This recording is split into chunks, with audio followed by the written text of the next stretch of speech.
Welcome everybody, to those attending and also to our viewers watching live on the Council's YouTube channel, Hillingdon, London. This is a meeting of Property, Highways and Transport Select Committee. My name is Councillor Keith Burrows and I will be chairing this meeting. Details of the business to be considered today is shown on the agenda, copies of which are available in the room and also accessible on YouTube underneath the broadcast. Just a few housekeeping for those who are in the room. We're not expecting a fire drill, so if the fire alarm goes off, please follow officers to fire exits and out of the building to designated meeting points. Also, for those in the room, please switch off any mobile devices to silent before the meeting starts. There are resident feedback forms for those watching via YouTube. If so minded, you can complete one of our resident feedback forms. These can be found in the information section underneath the YouTube video. These forms are intended to help us as a council to improve the way that we run our meetings for you as residents. I'll just start with Steve Clark, the officer. Are there any apologies for absence? So we've received apologies for absence from Councillor Core this evening, Chairman. Thank you. In my usual tradition, I will go around the room and ask each of you to introduce yourselves for those watching on YouTube so they know who is making up this committee. And can I mention again, when you do speak, turn your microphone off, and when you turn your microphone on, sorry, and when you stop speaking, please turn your microphone off because the camera picks up which microphone's on, as we know from previous council meetings. So, to my immediate right. Thank you, Chairman. Councillor Alan Chapman. Thank you, Chairman. Councillor Shehryar Amidulana. Councillor Adam Bennett. Good evening, Chairman and Committee. My name is David Knowles and I'm the Council's Head of Transport and Town Centre Projects. Hello, Chair. Elizabeth Garnick. Thank you, Chair. Councillor Peter Money. Good evening, Steve Clark, the Democratic Services Officer for this committee. Thank you. That just helps everybody that's at home know exactly who's around the table. Before we start, can I ask, are there any declarations of interest in the agenda this evening? No declarations recorded. Now we move on to receive the minutes of our previous meeting, which was the 11th of January 2023. I'll do my usual and go through each page. If you have any amendments, please indicate. Page 1, page 2, page 3, page 4, page 5, page 6. With no one indicating for amendments, can we take those minutes as received and agreed? Thank you. Now to say that we confirm that items of business marked as Part 1 be considered in public and that items marked Part 2 be considered in private. All of our items are Part 1, so all of the agenda is in the public domain. Now we move on to one of the reports before us this evening, and welcome David, it's good to see you. Been a while, but we've got two reports from you this evening, the first being Parking Zone Information Report. So it's over to you, David, to present to us. Thank you. Thank you, Chair, and thank you, Committee. So the first item on the agenda tonight is a discussion really about the situation in terms of parking in residential streets, primarily around the two Crossrail stations, or Elizabeth Line as we now call it, in the south of the borough. And I think clearly there is a lot of interest, public interest, in the impact that the Elizabeth Line has in terms of areas around all of its stations. There are investments coming in from Crossrail complementary measures which are to improve the areas. We've seen a lot of that has been delivered. There's more to come in terms of West Drayton. Somewhat frustrating in terms of the time it's been taking, but we're actually on the cusp of getting something done there. So obviously the arrival of the Elizabeth Line is something that is broadly welcomed by, I think, most people. Certainly the council welcomes it. I'm sure that most members in the area broadly welcome it because it provides a rapid connection through to central London for residents and people coming into the area. Something like 20 minutes from Hazen Hunt, I think it is, to Canary Wharf. So it's impressive in terms of giving opportunities for people to commute into town. We've all seen that during the life of the arrival of the Elizabeth Line, the investment from development in the local area, lots of new properties that have come in, which has been good in terms of bringing some more prosperity to the area. But of course, with the attractiveness of the railway line does come a side effect, which is the impact upon the people who live in the area and those who live there already. I think the question really was about, well, what has the council's experience been and residents' experience been of parking in the area around these stations. I've set the two out in the report sort of separately. They are subtly different in terms of their nature. The Hayes and Hillingdon one is the first one in the report, which is for those members who've got the plan, the upper area. The parking management schemes in the area around Hayes have been in development for a couple of decades. I think the first one, if I remember rightly, goes back to 1997, something like that. So we were fortunate, I suppose, to some extent, that already there was growth and development of parking measures in the area. We have had a lot of recent interest in expanding these. There are some areas to the north of Hayes and Hillingdon Station. For example, there's a petition that the Cabinet Member for Property and what his title is at the moment, the Cabinet Member heard in November for a new parking management scheme in Cold Harbour Lane, and that is being proposed to be taken forward in terms of consultation later this year. There's also a smaller extension of a scheme off North Hyde Road to the south of the station area. Most of the parking management schemes that we have tend to be driven by petitions because people are pretty quick to realise that there's a problem in their area. We're starting from a base where there already are parking management schemes. So if we were starting from a base where there's nothing, it would be a somewhat different situation. So what we're finding is people are looking at whether these zones can be expanded, extended, the times of operation changed. There were petitions that came in West Drayton's case, asking for the hours of operation of the zone to be extended because residents were experiencing people coming into the area, parking up and going and doing their shopping in central London in the evenings. So residents not unreasonably wanted to look at the possibility of extending those hours of operation, and that's another piece of work that's underway at the moment. So the short answer is the Elizabeth Line of Crossrail has been underway for about 10 years. It's been, Councillor Burrows will remember from his time as a Cabinet Member, it's been a slow process, but welcome to actually see it coming.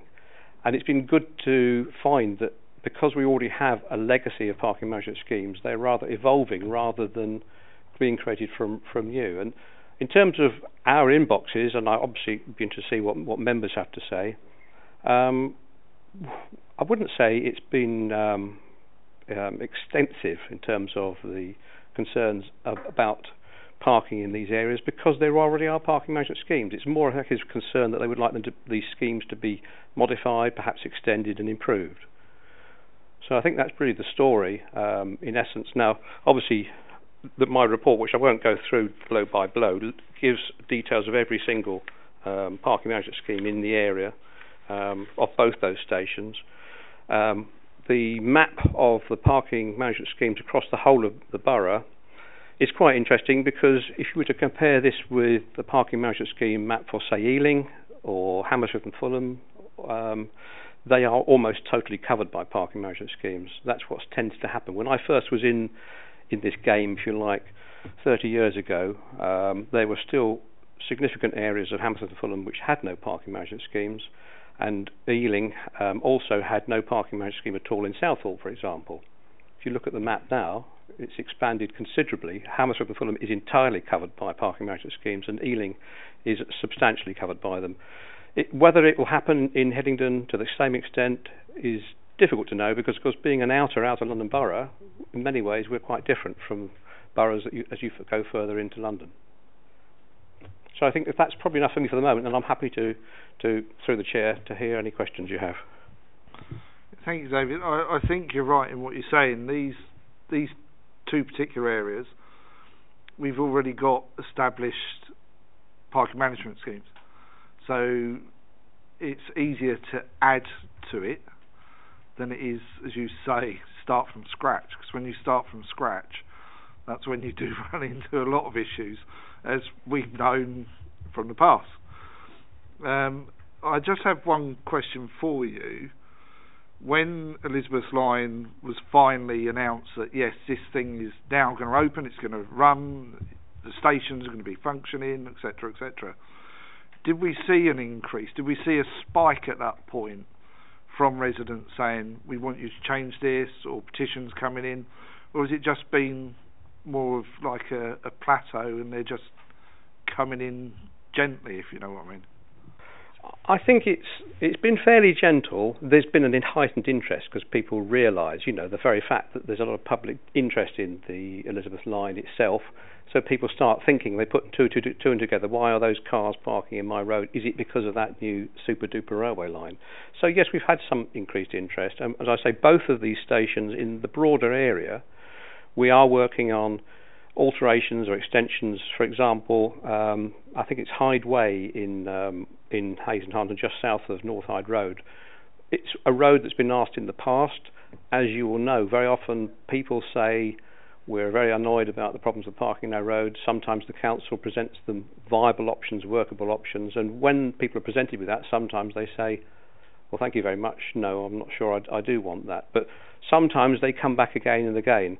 So the short answer to your question is we haven't seen an enormous spike, but we've seen details of change. So, for example, Warwick Road, which is near West Drayton Station, we've seen a petition that was heard in November where people said, could we consider extending the hours of operation of the scheme because of that thing I mentioned to the evening parking. So it's not been enormous, but we're keeping a close eye on it, and we do still have an active parking management scheme programme where we know is very highly valued by the majority of residents. Thank you. Is there any other, Councillor Chapman? Thank you, Chairman. Following from what the Chairman said about the Elizabeth Line stations, in the north bit of my ward there's the former Master Brewer site, which you may have heard of, sort of thing. Have you seen an increased interest there? Because to my surprise we haven't, and I'm just wondering whether it will take until shovels hit the ground, so to speak, before people do take an increased interest. Thank you, Chairman. Thank you. Just as a point of interest, I printed out, seeing who was attending tonight, I did actually print out a recent petitions list for all of your wards, so I thought in case I get caught by any questions like that. We've had a request for Cedars Drive, Hillingdon West, parking management scheme. We've got some requests in a different part, not in your ward, in Wood End. We have some, when we've been discussing some issues in Wood End as well. So the short answer to your question is not significantly, no. But we do welcome them when they come in. And obviously what we do often say to people is we do recommend that residents talk to their ward councillors, because the ward councillors will have some insight. They'll know what's been thought of before, and they'll be able to sort of bring people together. Yes, thank you, Chairman. There are, again, I'm conscious I'm monopolising it in terms of my ward, but I think it's a relevant issue. There are existing parking management schemes because of the tube station, and as you'll appreciate, to stop people parking there to commute, all you really need to do is have 1 or 2 hours during daytime. What I've said to residents who are quite comfortable that we've already got a parking management scheme, thank you very much, is that the problem won't be daytime, the problem will be overnight. So what I suspect you might see is people requesting changes to existing schemes as opposed to potentially expanding schemes, but also changes to existing schemes as they counter a different threat, so to speak. Councillor Bennett. Thank you, Chairman. So I had 2 questions, if I may. So the first one was just where, say, take West Drayton or Hayes and Harlington Station as an example. is there sort of an average walking time that you would 10, 15 minutes from the station? So is there like a sort of a boundary, if you like, of actually you would say these are roads where we probably want to consider sort of a parking management scheme as much as petitions can come through, but we would actually look to that because we think that's almost a target area where people will, who don't live there, will park and then get the train. The second question was just around sort of areas further away, say in Hayes, even to a degree in Hillingdon, with sort of bus services now very frequent down to the stations. Is there sort of a oversight over the number of people that are sort of parking further away where it's a little bit more residential and there's no parking management scheme, and then just hopping on a bus and it's only 5-10 minutes? And if so, is there anything that we can do about it, or do we just kind of monitor it? Both good questions. So the first one was how far will people walk? I would say generally people are prepared to walk 15 to 20 minutes at the most.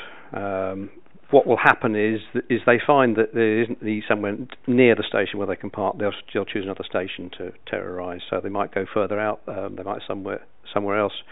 A lot of work was done some years ago with colleagues in Brent and Wembley being a classic example, where how far will people walk to go to see a game. Usually, if it's commuters day to day, they soon get fed up with more than 20 minutes walk at each end of their day. So what I'd say is when we start talking about a new parking management scheme in an area where this has come up, one of the first things we do is talk to the ward councillors, because you will have some insight into where you think that will take place. So that was your first question. The second question, remind me again, sorry, was the...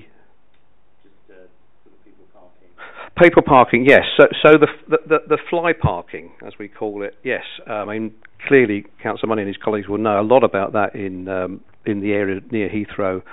We have had one. Only last week we had a petition that was heard by the cabinet member for a little place called Temple Park, which is off. You'll probably know it. It's off Hillingdon Road. So it's a fairly quiet little place. And we have extended parking management schemes around that area before. We've asked the people there twice previously, did you wish to be included in the parking management scheme? And they said, no, take your schemes away. We don't wish to be part of that. We're a nice, quiet little road. Very interesting to hear the testimony of the people at the petition hearing last week, where they said, we now notice that people are trundling their suitcases on wheels to go and catch the A10 bus down to the airport.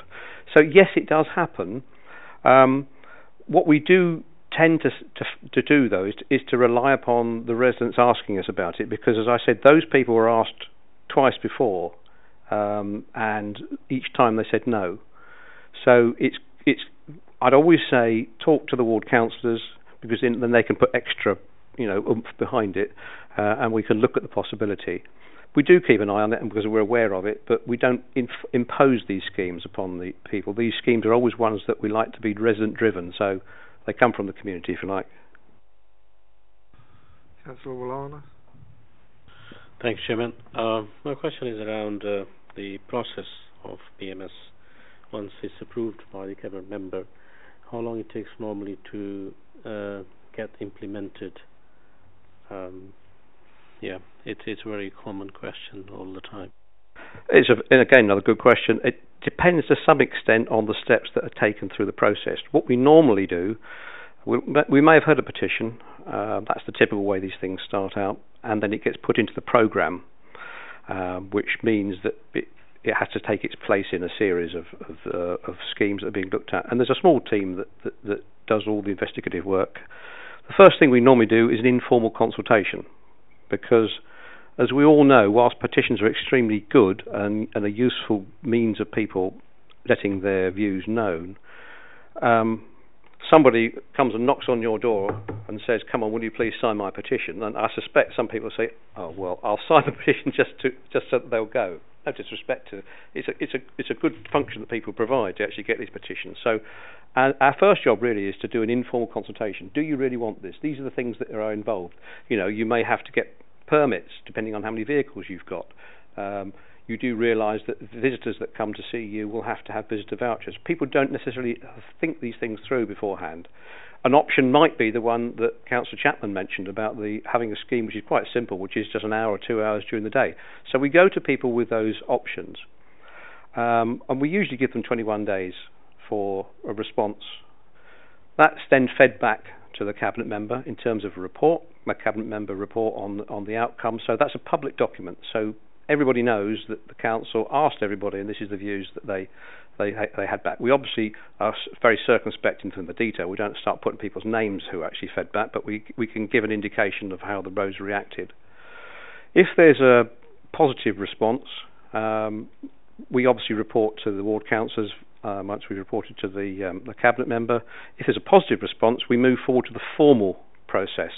That involves people going out on site with tape measures and measuring things up, drawing things up, drawing, if it's appropriate, parking bays. Sometimes there's schemes that require no parking bays, as Councillor Burrows will know.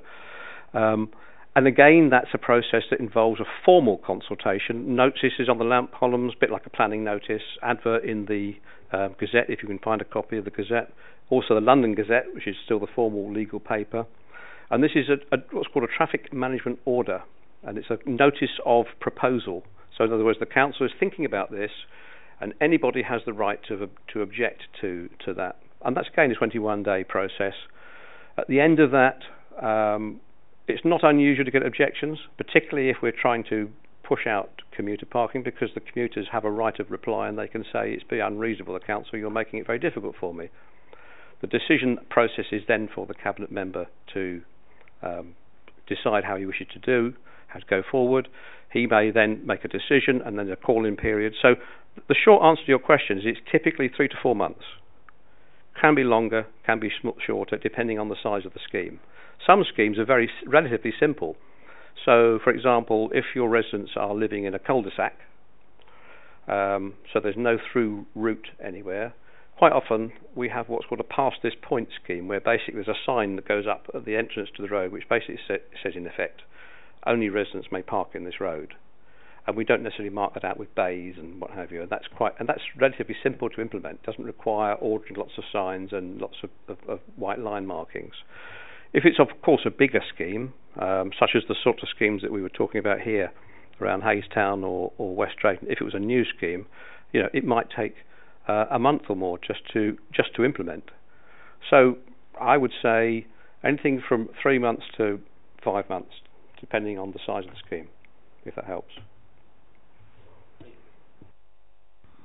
I'd just like to say welcome to Councillor Core, who did come in just as David Knowles has started the presentation, so welcome to the meeting. Any other questions for David? Councillor Money? Thank you. Through you, Chair. Firstly, thank you, David, for all the work you and your team do. Heathrow Villages and my ward, I think we've used you consistently ever since I've been elected. Every single ward, every single street on my ward, I think is pretty much it has got a PMS scheme.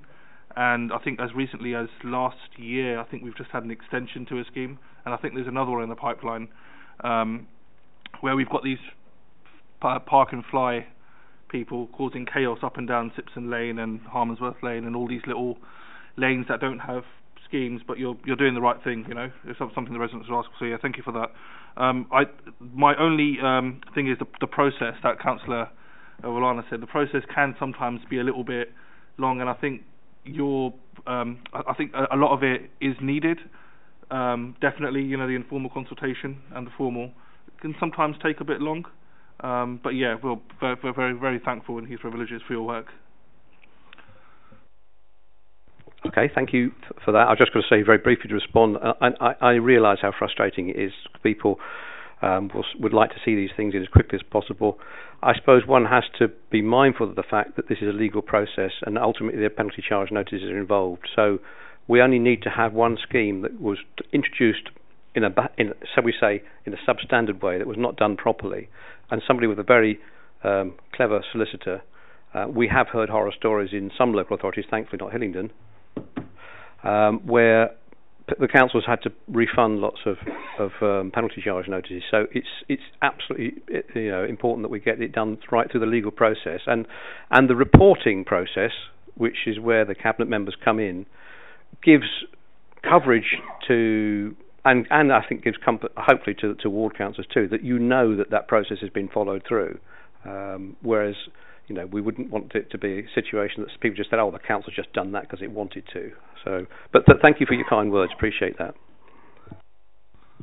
Councillor Core, you indicated. Thank you, Chair.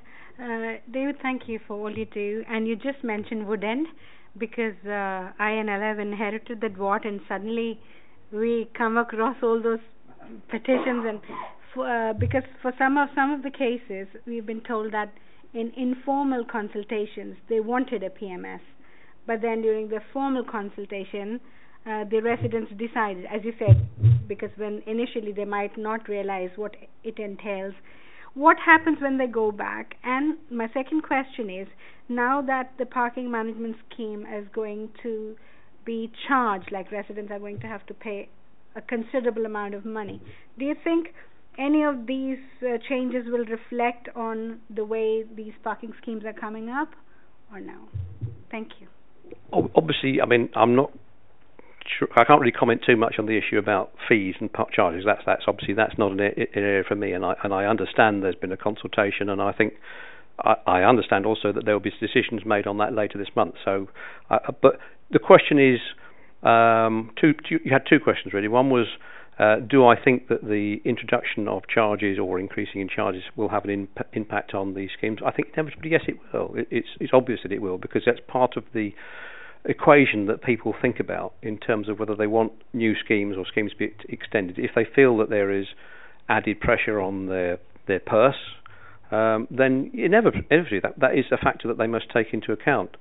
I suppose the question is, how badly do they want to remove the problem of the fly parking or the commuters or what have you, or sometimes it's school-related parking. So it's a question for residents that for them to consider. Going back to briefly, you said about where people change their minds, and I think there's one we know, the one we're talking about, where there's been some discussion where we had a petition that came in, was heard last year, people thumping the table, we must have a scheme. Then subsequently there was an informal consultation, and interestingly enough, it brought another petition in, completely opposing the earlier one. We do find these tensions sometimes, because clearly the issue about parking, everyone has an opinion about parking outside their home. Of course they do, it's understandable. In those cases, I mean the one that we were alluding to, I think what we've suggested is to speed the process up. There seems little point in the petitioner who has petitioned against the proposal and has sought your support and your colleagues' support. There's little point in that being formally heard as a petition to be told what they already know. So I did discuss that with the cabinet member this week, and he's agreed. And I think you may have heard that, to the extent that he's agreed to waive having to peer the petition if the lead petitioner agrees that, and then basically the scheme will not progress that they do not wish to see. And I think hopefully that we do find that does happen. You know, sometimes the schemes start with a sort of a groundswell of enthusiasm, and it evaporates when people realise what it actually entails. I can actually vouch for that, because in my time as cabinet member, the number of schemes that we thought were going ahead, and then we got to the consultation and they said, no, we don't want that now, so go away. And in fact, at one petition evening, I'm sure you remember this, David, we had one half of the room that wanted it, and the other half of the room was a petition that was against it. And I'm talking a full room. They'd all turned out in force. And the poor ward councillors, which side do you go? So that was quite a good meeting, that one. So yeah, the process, David's quite right. It is a legal process. And when I was cabinet member, David would tell you that my frustrations were how long that actually takes. But if we don't follow that process, you've heard what the consequences are to any authority that don't. But yeah, it can take a long time, and sometimes it's because David's team who do an exceptional job for the borough with these parking management schemes. They draw up what they think is the best for that road, taking into account drop curbs, etc., because you have to take those into account. and you present that to the residents, and you get a couple that object against it, and so then these guys have to look at it again, and so yeah, sometimes it can be very frustrating, but they get there in the end. So well done, David, and your team. Any other questions for David on the parking management? No? Thank you, David. Very thorough report. Took me back a bit. But yeah, the frustrations, I think, are always going to be there because of the legal process. So thank you, and take back to your team as well our gratitude and thanks for what they do for the residents when these schemes are asked for. Thank you very much. Much appreciated. So we now move on to item 6, which is David presenting again, which is the traffic calming measures information report. I'll just hand over straight to you, David. Thank you very much, Mr. Chair, again. Another subject of great interest. I suppose one thing that is common between traffic calming and the subject we were just talking about, parking management schemes, is the petition thread. And just to bang the drum about petitions, I mean, Councillor Burrows will know, in the time that I was supporting Councillor Burrows, you heard about 800. The number of petitions that are on the books now, I think the latest one I looked at today is 1,300 and something. So there's a lot of history there going back over time of petitions that have been considered. Sometimes they don't actually get formally heard because we can deal with them because the requests are obvious. So the two big topics of interest to residents tend to be, in this area, parking or the safety as they perceive it of their road. So I think the question that came to me was, well, what are the tools that are available to the council, and what sort of tools does the council use? What are the opportunities that are there? So just, I mean, the first bit of the report, just for your amusement, talks about the Highways Act of 1555, which is slightly before even Councillor Burrows' time, which just shows you that ever since, in those days, there was an issue about the roads, the safety of the roads and what have you, and it's it's quite a fascinating bit of history. And it also shows that since then, local authorities have had a duty of care. Local authorities are empowered in law to look after the roads. That's primarily the maintaining the roads, of course, and I know you had a presentation in the last meeting about that subject. But moving on to the sort of tools that are available to us and who does what, I think one thing, if the issue of concern, as it usually is speed in a road, I think there's some important points to make clear, particularly for people who are obviously listening in on the YouTube channel. First thing I would say is the police are still the only people, for the time being, who are able to do enforcement of speeding. So because you can get points on the licence, you could be prosecuted, and it's very important for us collectively to get the support of our colleagues in the police to do enforcement where that is appropriate. Now, it's obviously not for me to commit the police to doing these things. They have their own issues with their own resources, but it's easy for people to imagine that the council enforces speeding. It doesn't. Also, very briefly, is to mention the cameras, and you probably hear this yourselves as members. People will say, well, why doesn't the council put some of those cameras up and they can get some revenue and it'll help their budgets? Well, again, as Councillor Burrows will know, safety cameras, as they're called, are not in the gift of the council. They are managed by the police, the London councils, the body of London Council, Transport for London, and what is now His Majesty's Courts. And they are usually chosen on the basis of a pre-existing serious history of road traffic collisions. So there are some in Cowley Road that Councillor Burrows knows, there's some in Hereford, there are some dotted around the borough. We don't put them in, and also I think it's important to note that the local authority does not get any revenue that stems from them. What we can do in terms of dealing with speeding in a live manner are these vehicle activated signs, which you may have seen that flash a warning to people that are exceeding the speed limit. And just for Councillor Burrows' amusement, because he pointed out that he actually had hair when this photograph was taken. I'll let you have a copy of this later on if you like. It goes back to 2005, when you were handing over from your predecessor, and that was the first of these signs that flash up a warning that were actually introduced in the borough.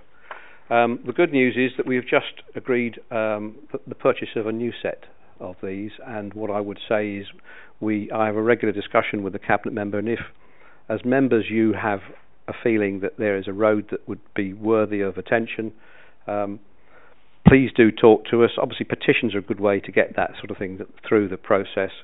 They are relatively easy to put up. They require no legal processes or orders. So actually, in terms of doing something, they're relatively quick. What people obviously also want to know about is traffic calming. Does the council introduce traffic calming? Well, the short answer is we have introduced many traffic calming schemes across the borough.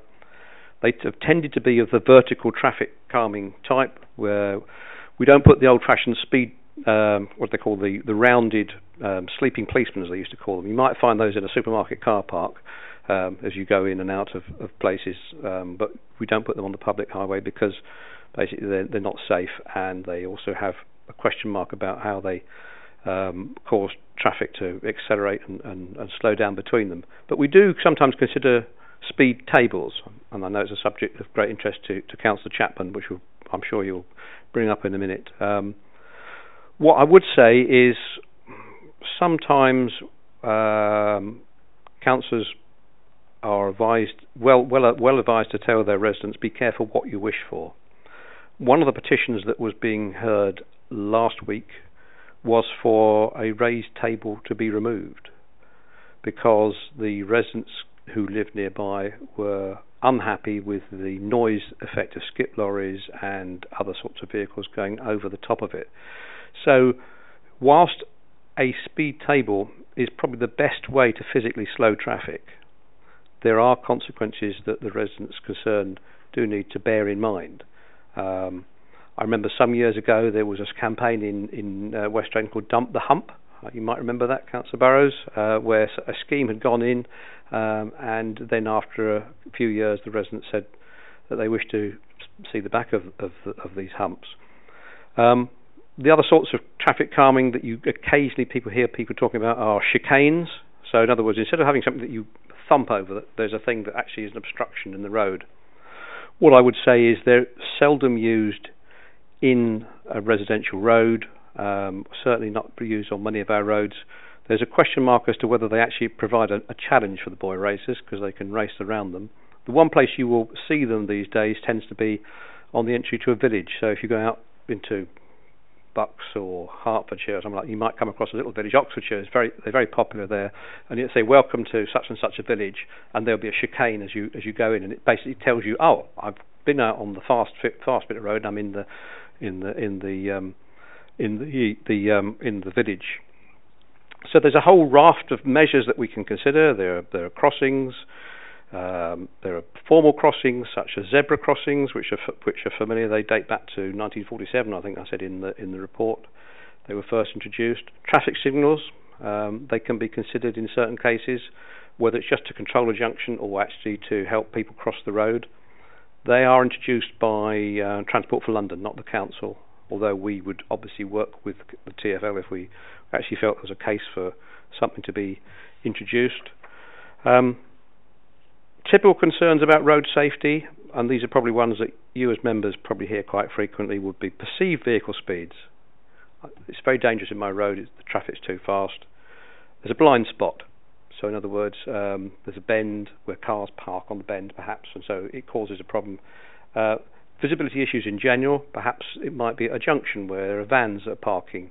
A junction that means that people can't get safely out into another road. Antisocial driving, where people are making a lot of noise, just driving like idiots. Sometimes we have to work closely with the police. There are some roads in the borough where from time to time events seem to be organised by these driving groups, and they just turn up at the weekend and decide. Springfield Road, I think, is a classic example down near the Guru Nanak Academy, where the people come down there and they've apparently, some of the drivers have been sort of pouring water over the road to make the road slippery so they can drift around in circles. You know, these are problems that we face. Drivers ignoring one-way working, no entry points or banned turns. I can think of one example near a school, just off the Uxbridge Road, where we did do some survey work, and we found that at school time, a lot of the vehicles going through a banned entry were actually going through the banned entry. One might reasonably deduced that perhaps some of the people concerned may have been associated with the school.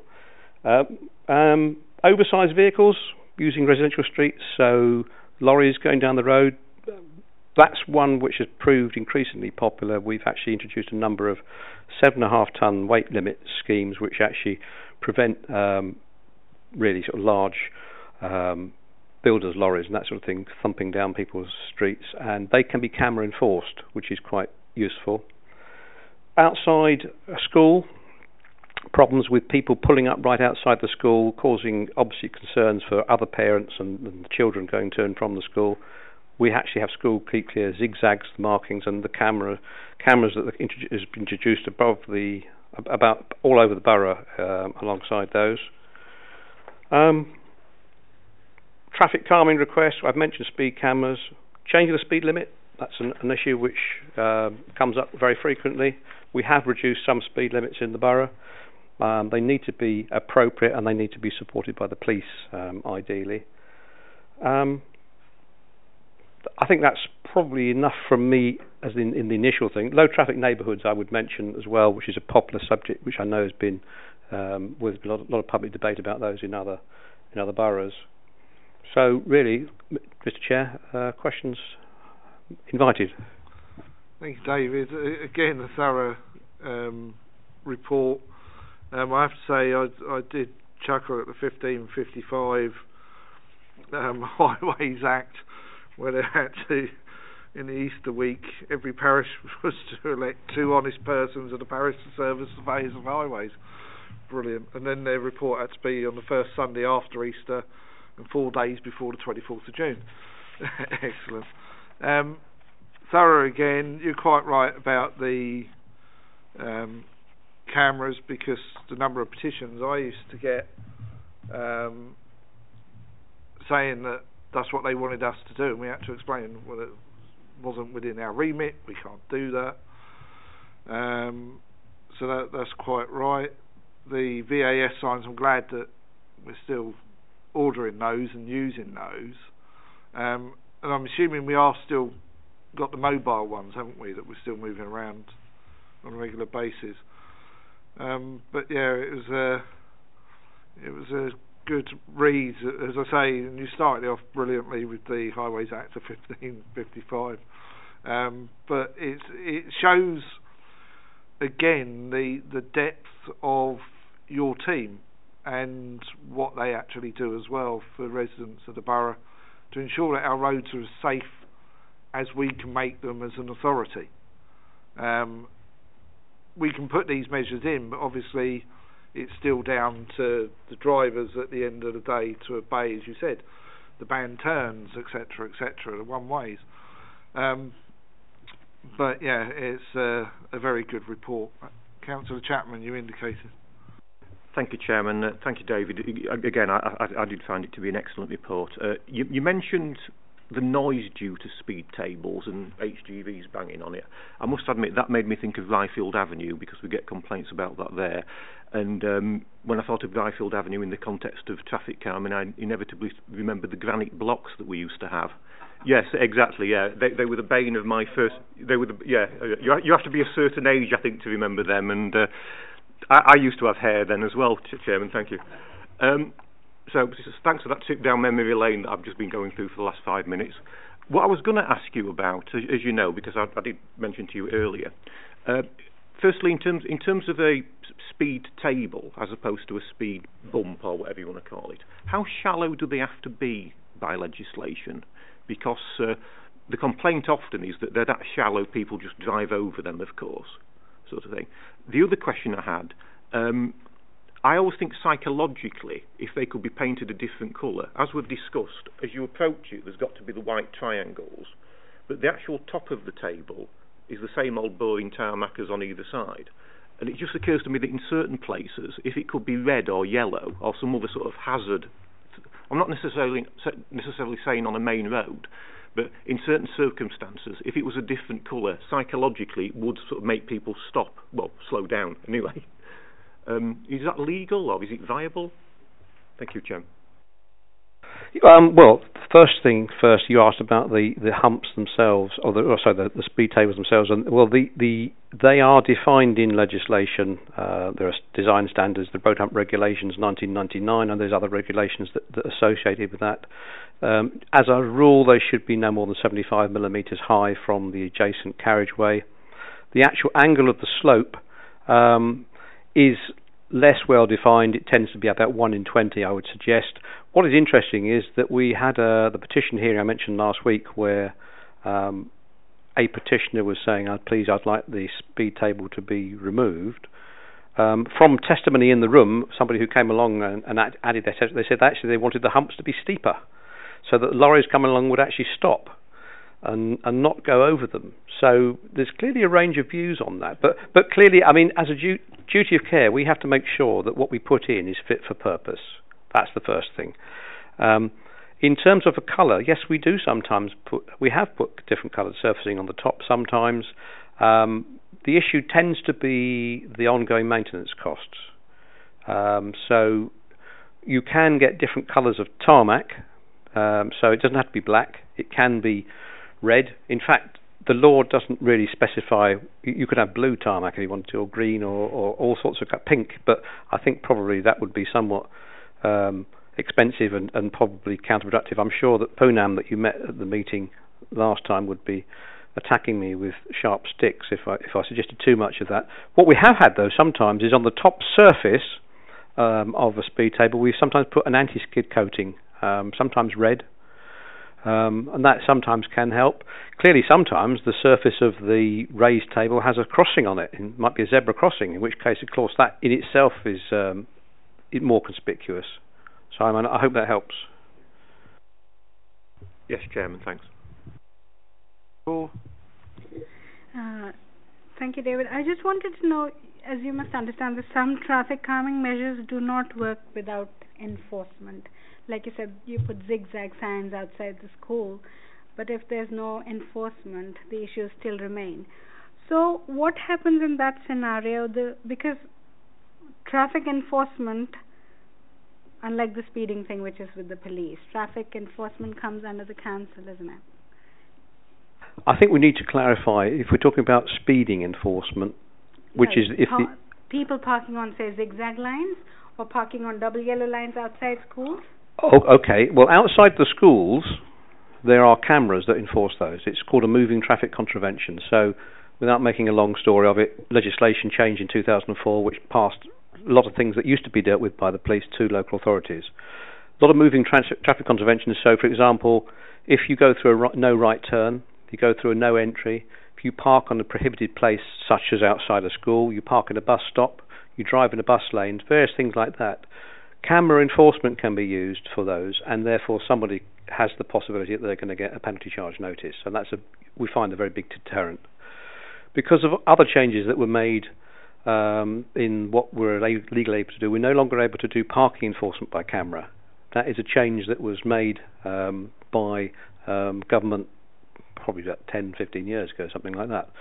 I think local authorities would quite like to be able to do parking enforcement by camera, because I think it would actually help enormously in terms of dealing with the problem of nuisance parking. I think the biggest problem that we probably get in terms of nuisance parking, it would be minicabs, people like that who are actually on the lookout for the people in the green jackets that come along to give them a ticket because they know there's an observation period.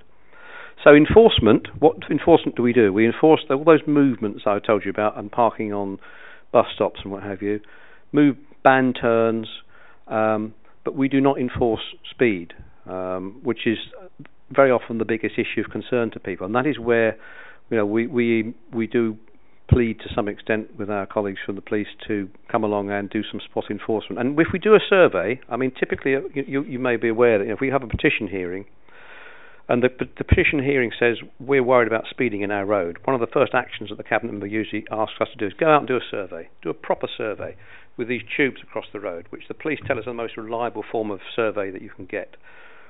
And it's the invisible eye, if you like. Over a 10-day period, we see what happens in terms of the actual traffic patterns in that road. We may find, for example, that 1 o'clock on a Tuesday morning, somebody on a motorbike is coming through at ridiculous speeds. That's the sort of information we share with the police, and we hope that they will come along and do some intervention, if you like.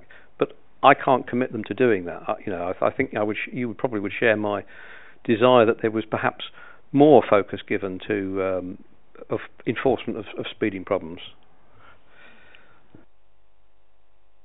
Thank you, Chair. Specifically, you must have also heard about the issues around Wooden Green Road and the school in that area. That is why I was alluding to, because despite the cameras and stuff, the issue has remained there for years, and I'm told that it's gone worse since, and because of lack of probably the enforcement officers around the time that restricted parking, the parking goes on, and if the residents or if the people around the area want a zebra crossing around, they'll have to petition, or do the officers who normally look after the road safety would know that this could do with the zebra crossing? So a place like a Wooden Green School, there is no zebra crossing around there. Okay, there's a few good points in there. I mean, first of all, enforcement.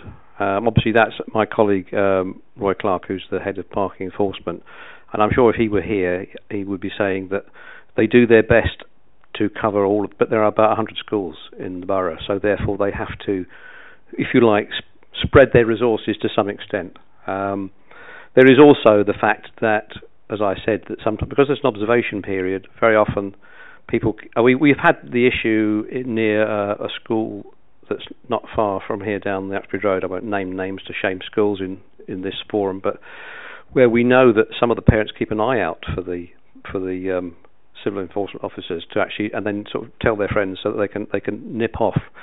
So that's the first thing. So I know that if there are particular issues, then please do raise them with the enforcement team, and they can give extra focus. They can probably also give you feedback on what actual enforcement they've done, because they do keep statistics, and that's quite useful for you to be able to take back to residents and say, well, look, you may not have seen them, but they do turn up, and this is what they do. In terms of Wood End Green, particularly, I do know there are a lot of issues there with you've got the allotments nearby. You've got a number of drop curbs and what have you, which makes it sometimes difficult to consider the introduction of a zebra crossing. What I would say is we do have a school travel and road safety team that work with all the schools in the borough who are prepared to work with us. The range of collaboration from schools is the full spectrum, as you might imagine. There are some who embrace it warmly because they can see that some of the stuff we're doing is part of their curriculum. You know, the geography of the area around the school, you know, how people use sustainable modes of transport. All those things are things that children should be learning about. Other schools, I have to say, sometimes say, well, outside our school gate, we don't care, that's your problem, council. What I would say is, if there are measures that would benefit the school community, please encourage the school to talk to my team. We can then get money from people like Transport for London or from other sources. Sometimes there might be a Section 106 from a development nearby, and that can pay for things like crossings, what have you. In Wood End Green Road, I'm not sure whether it's happened yet, but there are some more repeater markings to be going down the 20 mile per hour, because there's a 20 mile section in there. The legal situation is they're not required to be as repeaters, but we find that actually people do need reminding sometimes. So I believe that's been approved, that there'll be some more going in there. But petitions are a great way to actually get these things going, because it gets people talking. And the school too, if you want to encourage the school to talk to Lisa Mayo in my team, they can deliver so much to actually help the school, and of course by association help the residents as well. Councillor Money. Thank you, Chair. A question from a resident who's watching tonight. We have been Hatch Lane. You might be familiar with Hatch Lane, Harmonsworth Village over to the Bath Road. There's some speed tables, humps there that are in the wrong place. So we've been trying to get them removed or decreased in size. The makeup of the area. We've got a recycling centre, and it's just killing the residents with all the skip and the chains. And how can the residents go ahead? Is it best to go with a petition to get those removed? I would certainly please put a petition in. I mean, that makes the case, because there's a dilemma, isn't there, for you and your colleagues. If there is a road safety measure, in simple terms, you're saying you'd like it to be downgraded slightly. I understand why, because of the problem it faces. Or an alternative. Or an alternative. So it's very good if it comes from the community. Otherwise, you know what will happen is if we say collectively we took something out, and then somebody else will say, well, that was slowing the traffic down. Why have you done that? So at least we know it comes from the community. In terms of Hatch Lane, I know that there was recently some discussion, I think possibly from yourself or colleagues came to the leader of the council asking about the markings. Some of the markings I think were degraded and they were missing. I know that has been authorised so that they will be improved. So that itself is one thing. There's also a petition that I think has come in for Hatch Lane to do with the crossing. Correct, yeah. For a bus stop. Yeah, near the bus stop. Near a bus stop. So that is programmed, provisionally programmed, although it's not formal yet. These things can change. But I think it's either March or April that's due to be heard. So that is one that will be March, in fact. I've got it down for March.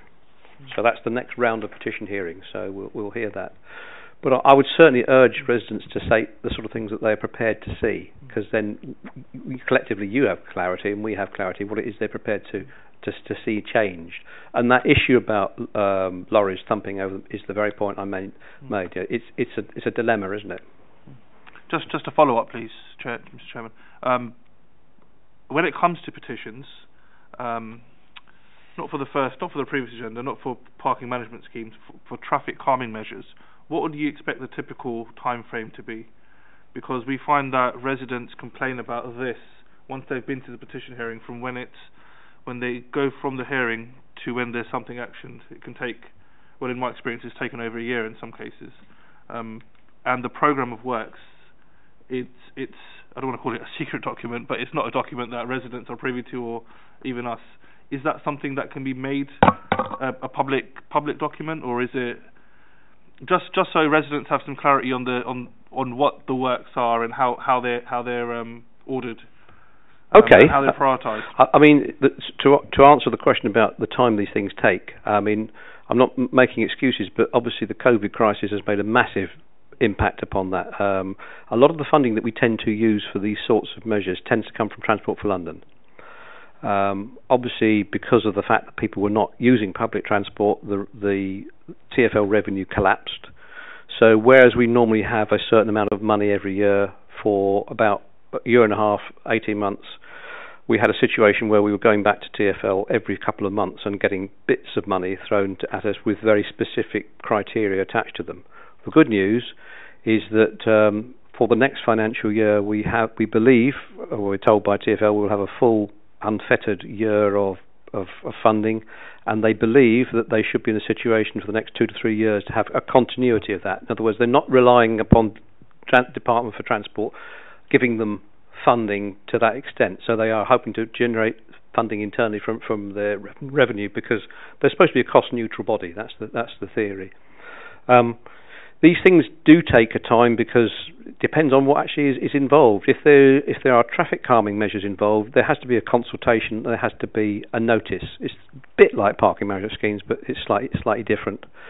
Same with zebra crossings. They require something called a Section 23 notice, which actually comes out of the mix. I think the first thing that we need to establish is through the survey that I mentioned, the traffic survey. Sometimes it has to be said that that doesn't provide the evidence to justify the next step, which is the traffic calming of some measures. Now, people will sometimes they come back again and they say, "I don't believe you," and the response to that tends to be, "Well, these are independent surveys. We don't play a part in them. They are commissioned through a separate company." And sometimes the problem of speeding can be, with no disrespect to the residents, more an issue of perception. Noisy vehicles, narrow footpaths. Sometimes, however, it's a very genuine issue, and the speed when we assess the speeds of the vehicles, we measure all types of vehicles, everything from a motorbike to 8-wheel lorry. The survey tubes are very sophisticated. They can actually measure all of these different types of vehicles, time of day, so we can see which direction they're going, all these sorts of things. So we do an assessment, and we look at what is called the 85th percentile, which is sounds like we're going back to sort of A-level maths, but the 85th percentile is the speed at or below which 85% of the vehicles were travelling. It's higher than the average speed. it's a very reliable indicator that not just we use, but it's, if you like, the industry that all traffic engineers use. And we do find that sometimes the speeds are not as high, which in a way is good news, although clearly we go back to the petitioners and sometimes they say, well, we don't believe you, and we say, well, we've done our best thing to do it. But in terms of actually delivering something on the ground, I know, for example, there has been a scheme in West Drayton Church Road, I think, I'm not sure that's in your patch or whether that's, and that has been taken a lot longer than we would have liked because we've had to wait for the possibility of funding to actually pay for it. But now it's in the process. It was agreed in principle this week, so people are going to start to see that happening. So I understand the frustration. What I would say is the petitioners are always welcome to contact us for an update. They've got my details or the person who's on the report. We will give an update, if they come via yourself, we'll give you an update and give you where these things are at. Because I realise people sometimes feel they're sitting in the dark waiting. We would rather people did know and have honesty from our side if we think perhaps we're not going to get what they want. And my final question, is on the London... Okay, as long as we're no longer ward connected. It's kind of ward connected. I mean, okay, only because I represent Heathrow Villages. Now. Again, Heathrow Villages, we've got the Stockley bypass, and a resident tells me we're no longer part of the London lorry scheme, so lorries and heavy good vehicles are, instead of taking the A roads, as it were, to get to the Bath Road, they're going through Sipton Village or Harmondsworth Village. Is that true? And if so, why are we no longer part of the scheme? Right. I can get Councillor Burrows will know a bit of the history of that. The short answer is we are part of the London Lorry Control Scheme. We did secede, if that's the right word for it. Going back a few years, and Councillor Burrows was part of the decision-making process at the time. It's managed and operated by London councils. There was a perception in outer London generally, and not just with Hillingdon, that all of the focus that they had was in inner London, and we were paying a subscription to be part of something that actually gave us no benefits. So at the time, the decision was made to withdraw from it. Within the past couple of years, we were approached again by London Council and said, good news, we've increased our resources, and by the way, there's no fee. So we said, that's a no-brainer, we'll join. What I'm trying to do is get a discussion with them about the details of what it actually entails. I can give you details if you're interested offline about what roads are covered.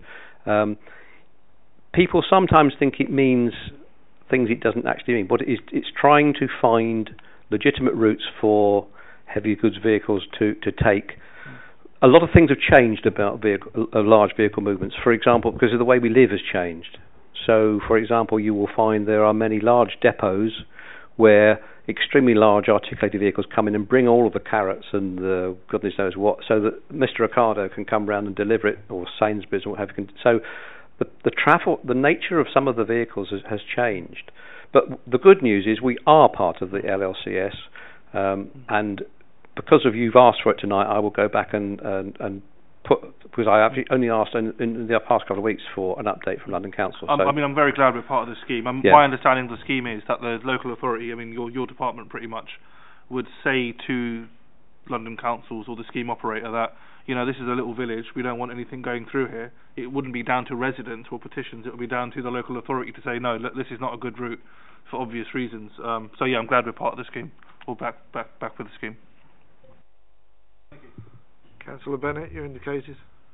Thank you, Chairman. I really like the report, David, and I think you very eloquently highlight actually a lot of the misconceptions around what the council is and isn't responsible for, and a lot of it is down to perception. People perceive cars going at a certain speed, they perceive the council can do X, Y and Z. One of those sort of perceptions on sort of a remedy that I wanted to ask you about was speed cushions, I think they're called, so where there's sort of a raised area on the side of the road, alternate sides going up, almost like a chicane, where it's sort of brick built, Vine Lane, very common, and I know you've kind of been involved there with the existing ones and potential new ones. A lot of the residents there, their perception is that they're not that effective, but clearly the council thinks they are. Is there anything more you can share around sort of how they've been tested and where they've worked well? The problem, I mean, speed cushions are a means of slowing traffic down, and they're designed to allow buses and emergency vehicles to pass over them relatively unimpeded.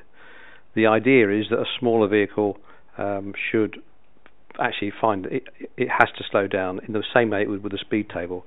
The problem tends to be, unfortunately, with the large number of people that drive very large vehicles, SUVs, Range Rovers, all manner of things like that, which have a higher off the ground and actually have more sort of flexible suspension. So that can be a challenge. Another thing that can be an issue sometimes with those speed cushions when they're ranged across a road is that they force cyclists or motorcyclists to go in where you might not normally expect them to go. But that's all part of the things that we would consider and can see. So you're quite right. We will look at those as an option. And we have put them in, and I think you rightly mentioned Vine Lane. I think we're looking at putting some more in. Vine Lane is a good example, just like Ryfield Avenue, where, and there's also one or two other roads as well, where in the past we've tried these little curved bits on the sides of the roads with the granite curbs that Councillor Chapman remembers with such fondness. It's trying to find a measure that actually doesn't have that problem of noise generation, but at the same time does have a reasonable effect in terms of slowing the traffic. But you're quite right, speed cushions are, and I think I mentioned in there as part of the, it's actually as one of the measures that we do use. And you know, we encourage residents to sometimes have a discussion with us about what they think might be appropriate. Just a couple of points. Where you mentioned about camera enforcement, David, where we use it in certain areas and what goes with that. You may notice down our high street we have very large signs that warn everybody about the fact that there's a camera at the top at Vine Street where buses should only go through it. We never used to have so many signs down the high street warning drivers of this, but somebody went to the Ombudsman who came to inspect it and said, well, actually you should give them enough time to turn around. We said, but there's adequate signage up there that's telling them it's enforcement. But he said, no. So we ended up with the signs that are down the high street now. And that was through an ombudsman. That wasn't by choice. So please don't think, as cabinet member, I decided. I thought it would be a brilliant idea to have them out there. And another thing with Ryfield Avenue, as David's mentioned, we've tried different things. And the blocks, Alan, you referred to, I heard the petition to remove those. And the chap turned up, didn't he, David, with a plastic bag and took the block out and went, there you go, there's one of your blocks back. He'd taken it out of the road that evening. So they came out. But there are different ways that we try, and if it doesn't work, then we remedy it. And your team do a very good job in that, David. So, again, brilliant report. Take our thanks back to your team. All of them do a great job within the road safety, the school travel plans, etc., etc.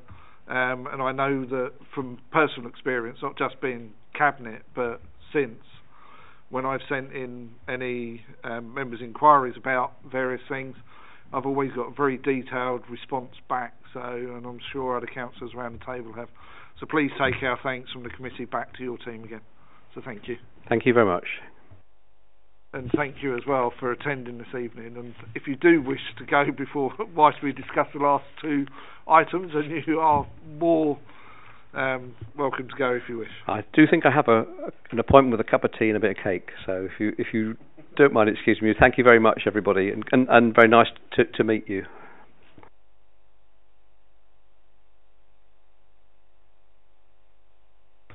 Okay, moving on to agenda item 7, the Cabinet Forward Plan. This is just for noting. If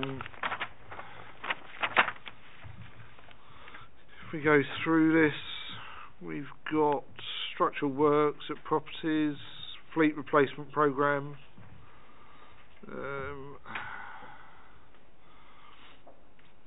The first three are actually going to be part 2 items. When it comes to cabinet, I assume, from this? I think it says so. in the file column. Yeah. Then we've got the public preview of matters to be considered in private. We've got voluntary sector leasing report.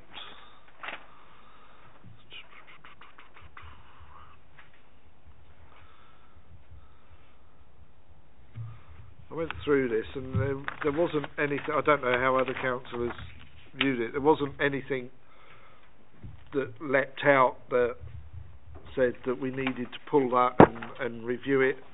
I think it's straightforward, and we just go through there. If nobody's got any, Councillor Money. Thank you. Just on the structural works, are these council houses or council buildings that are having structural repairs done in Ruislip Gardens, East Coast? Sorry.